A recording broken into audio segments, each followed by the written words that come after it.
Esam trušu parkā.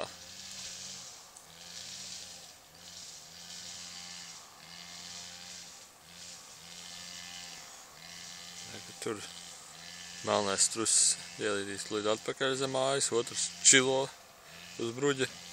Un tad tur, kur zem šūpolēm apakšā viens ēnā sauļojās, drīzāk atpūšās, pārāk karsts ņem ārā. Un tad tur tālāk viens zem šūpolēm arī ēnā čilo. Pastīsimies, kur te vēl kaut ir. Arī ēnā čilo, arī aizvērtām acīm. Īstenībā truši ir šausmīgi zinkārīgi, arī vēl ir viens pie koka apakšā. Trusi ir šausmīgi zinkārīgi. Kur zem galda viens ir par 50 loki.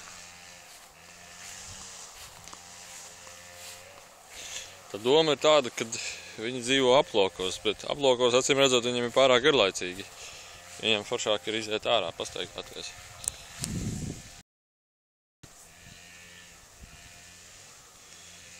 Vakar cilvēki brauca ķert viņus un bija baigi sportiski sajūsmā par viņiem, bet es personīgi nevienu vēl neesmu noķēris.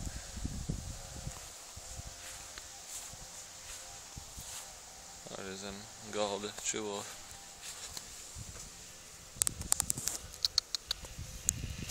Hop, hop, hop. Zāli jau viņas neuzpirks, viņi paši pa zāli skraida. Zem šūpolēm ir vairāk nekā 3, mēs vēl 4. Zem šūpolēm. Ne, vairāk par 4. 1, 2, 3, 4. Un tur vēl zem šūpolēm 1, 5.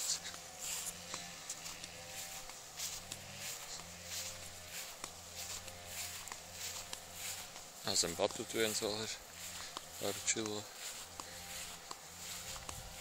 Relaksējās.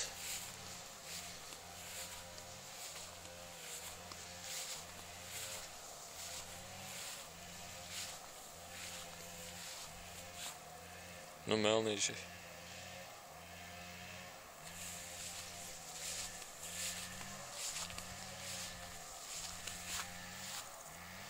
Kāds tas smags austiņas.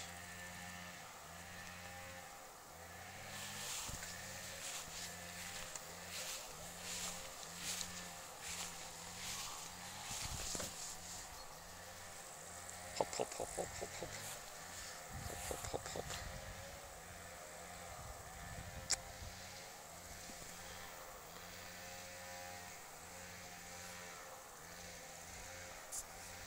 Ir truši, kas dodās rokās, ir duši, kas mūk projām.